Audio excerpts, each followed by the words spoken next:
There are other people who say, Nauz Billah, Prophet Muhammad, peace be upon him, you are suffering from mythomania.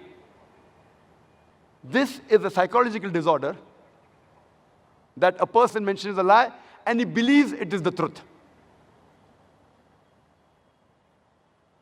Mythomaniac is a person who tells a lie and he believes that it is a fact.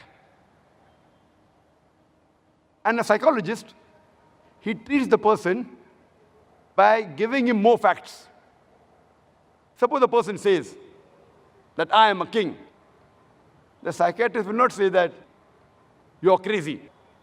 The psychiatrist will say, you are a king? Where is the queen?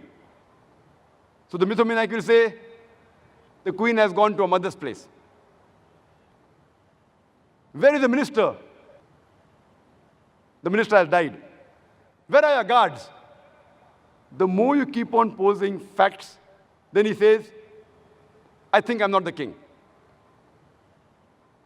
And if you analyze the Qur'an mentions about facts. Keeps on giving facts and figures, facts, mentioning about historical things. So the Qur'an is a treatment for mythomaniac.